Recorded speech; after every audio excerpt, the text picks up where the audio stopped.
কল্পনার জগৎটা সব সময়ই সুন্দর হয়। কল্পনার বাস্তবতার সাথে অনেক সময় বিস্তর ফারাক থাকে।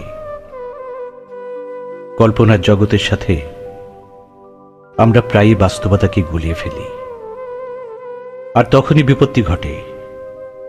আমরা আশাহত হই, মুষড়ে পড়ি। তবে সবসময় আমাদের চেষ্টায় রাখা উচিত কল্পনার সাথে বাস্তবতার মিল রাখা। এখানে শুধু সদিচ্ছা থাকাটাই জরুরি। আবার কল্পনার সাথে যদি পরিশব্দটি জুড়ে দিই, তাহলে হয়ে যায় পরিকল্পনা। সঠিক পরিকল্পনা আপনাকে কিংবা আমাকে নিয়ে যেতে পারে অসীমের পানে। জীবনে যেমন রৌদ্রোজ্জ্বল সময় আসে, তেমনি মেঘাচ্ছন্ন আকাশেরও ঘনঘটা আসে। তাই বলে কি মুষড়ে পড়লে চলবে? জীবনকে ভাবতে হয় পালতোলা জাহাজের মতো। স্রোতের অনুকূলেও চলতে হয়, আবার বিপরীতেও। নিজেকে কখনো অতি উচ্চ ভাববার কোনো কারণ নেই। অতি সাধারণ মানুষ ভাবুন।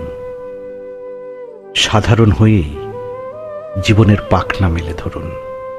যত অসাধারণ মানুষ, সবাই সাধারণ ভাবতেন নিজেকে। সমুদ্রের বিশালতাকে অনুভব করুন। প্রত্যাশাকে ঝেড়ে ফেলুন। অপেক্ষার হৃদয়কে প্রসারিত করুন।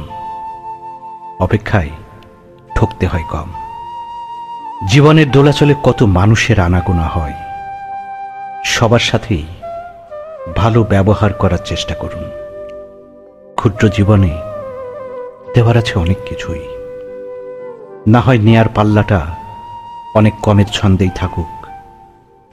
অন্যের প্রতি সব সময় আগ্রহী থাকুন।